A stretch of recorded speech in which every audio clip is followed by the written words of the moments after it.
So I was asked if I could tab out the don't know why stuff that I'm doing. I think it was in the middle of a Line 6 Helix video that I kind of started playing this thing. I'm going to explain the reason that I don't want to tab out the thing. But basically I don't actually write down any of this chord melody stuff that I'm playing. I'll just talk you through some of the process, and I can show you slowly one or two of the routes that are most obvious to me to go through it. For the last 2 years I've learned a new jazz tune every week and played it chord melody. I don't have any of that written down, and the idea was that I wanted to work on two things, well, at least two things, but one of them was like spontaneity, so being able to do different things. So, you know, I didn't want to have a set arrangement or a set thing that I played every time. And then the other thing was being able to sort of accompany myself, you know, like someone can go down and sit on a piano and make music and it can sound decent just with that instrument. So that was kind of the idea. Now I'll just talk you through quickly the process. The thing I work through first is playing the melody of a song. So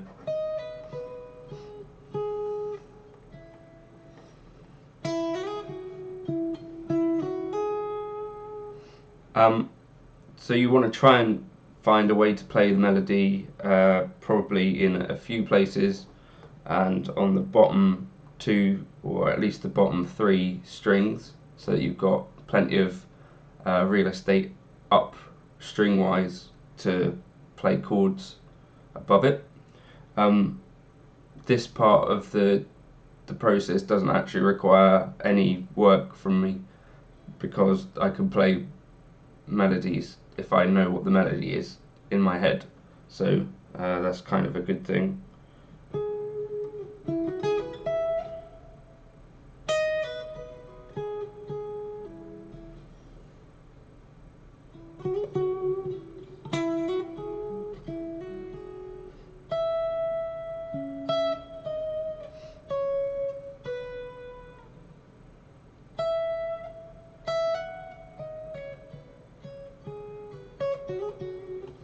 So that's also something that I've worked on all through my guitar life, picking out melodies and playing them. I think it's one of the first things I started to do when I listened to Thin Lizzy when I was, I don't know, 10 or something. I would sit and listen to the cassette and play back bits. I did it with the bass lines, I did it with lead lines, chords as well. So I think that's an important part of the development of a guitarist. Well, it's an important part of my development anyway. So yeah, so don't know why. So once you've done that, you probably want to think about what the chords are. So I'm not even playing this in the original key. The original key is B flat.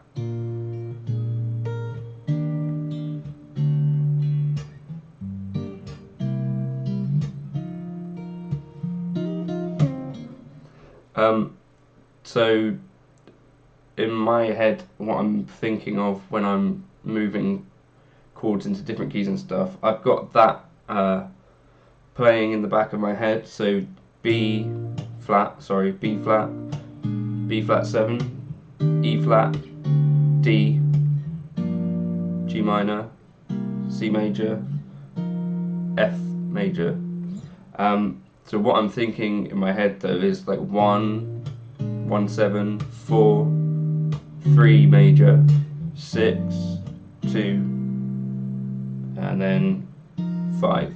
So that the same will apply in E major. So I can, that's why I've transposed the thing to E major, which is a key that I found it a bit easier, not, yes, easier, but also more appropriate to play this in if I was playing it solo. So I think that's another good thing to do when you're trying to figure out a tune to play it solo, is play it in a comfortable key. There's no need to play everything in the original key if it doesn't work. So right, now, so when I've figured out this part, so this is the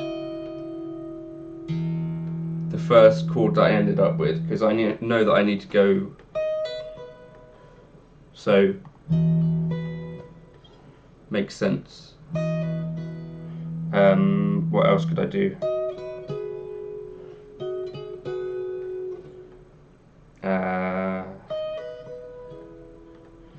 So this is the kind of fun part, is take like the first phrase, and find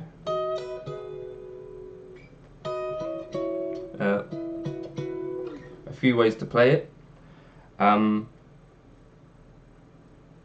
so that's what I've done for basically all the songs over the 2 years, so I can do it okay now, kind of on the fly.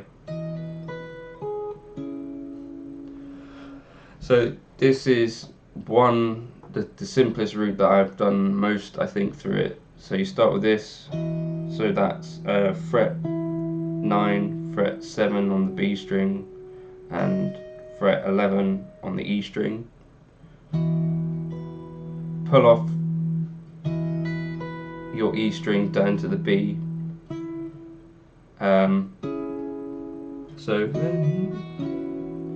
So then, yeah, I was doing da, da, and then adding this C sharp here, and then a B minor basically, then an A major triad. So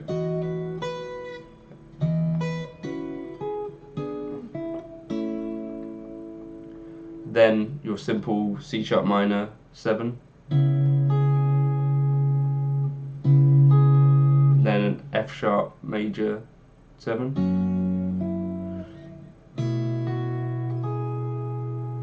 so just again that slowly.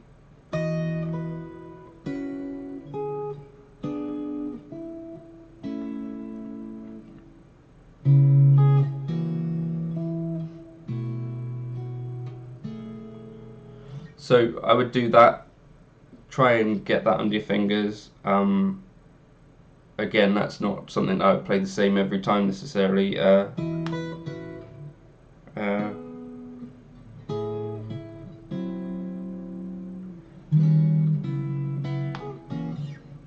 Because I want more spontaneity in my playing. Then the next part is C sharp minor with the E in the top, and then an F sharp major.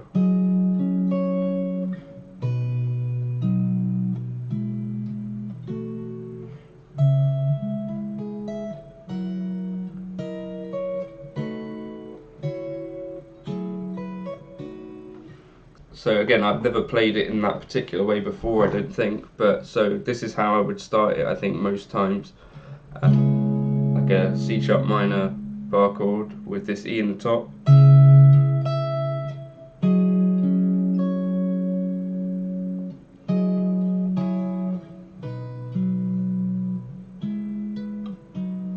And again. And then you could do this.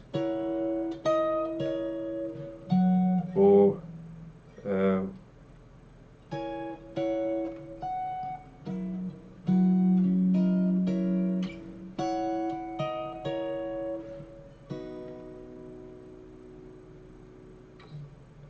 so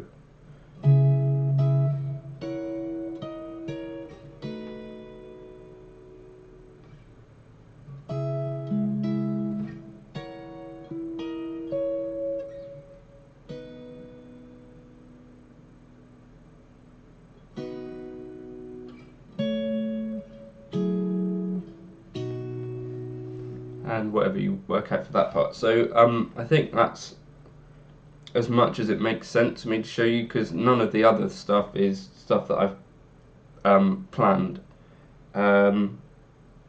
So that's what I'd say is a good idea to start trying to play. So Don't Know Why, for instance, is quite a simple melody. pick tunes that have a nice simple melody, and you want tunes that have like a bit of movement in them. Like some pop songs, it can be a little bit repetitive and kind of you end up playing the same note for a lot, and like a rhythmic same note with chords moving underneath can kind of be tricky sometimes. I'd say it's important to try and free up this hand to be able to do lots of different stuff. So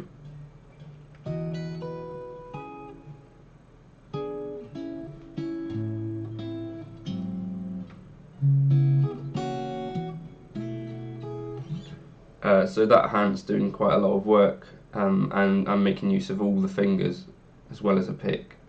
I guess some people might play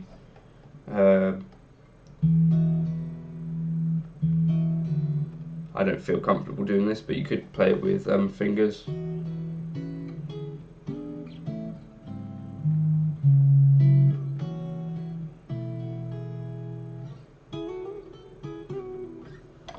I would have had to practice playing it a few times like that, I guess, for it to feel comfortable, but pick works for me, and then I can do lead playing as well with it.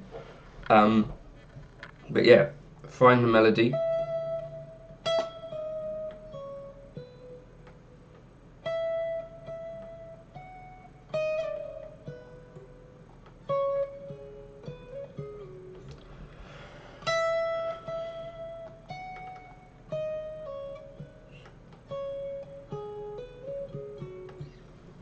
And so with a simple melody like that, I don't think there's any point generally ever in reading that off of a page, because it does take a little bit of time to get used to doing this, but I think it'd be good if you can literally just play melodies like that. So you want to know the framework behind it anyway. So a good grasp of the major and pentatonic scales is kind of the foundation of that. So get the melody, listen and work out the chords from the original recording, and then the step 3 is trying to put those together in a way that works. So you start off slow, and that's why, because you make mistakes like me.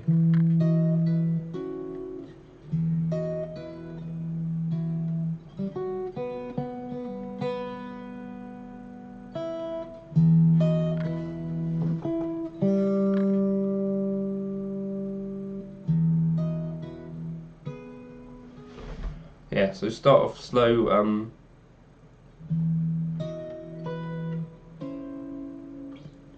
Start off slow with it. Mistakes are going to happen.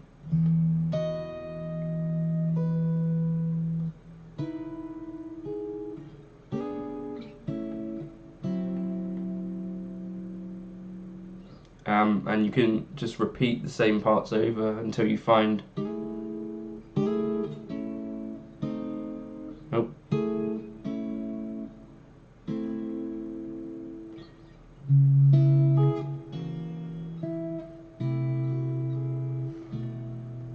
Find interesting things that you can grab. I'd say you generally want to try and keep the chords a bit simple, because generally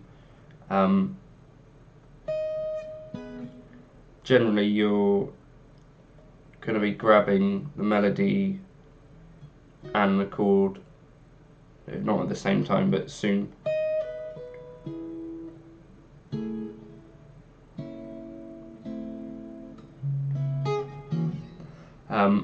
So you want to be trying to keep the melody kind of singing and the chords even, try and keep them in time, and you don't want them to overpower the melody, I guess. So this is something that I had to work on piano when I was a kid.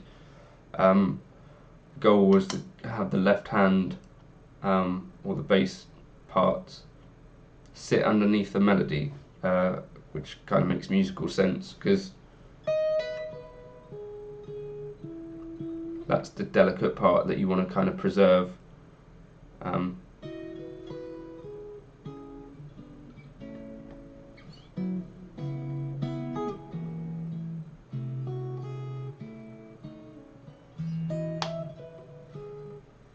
You don't always have to play chords over underneath every part either. Sometimes space is a good thing.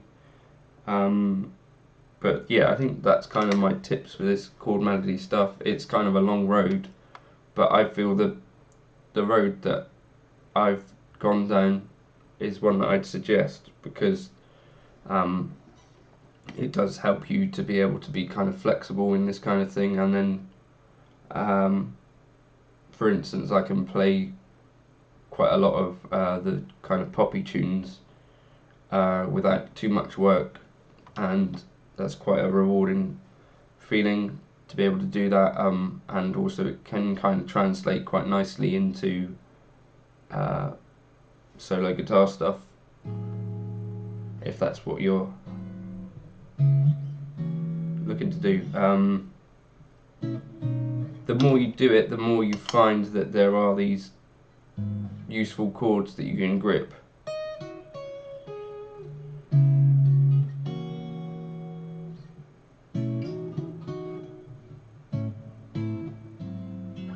And yeah, don't be afraid to be simple, don't be afraid to use um,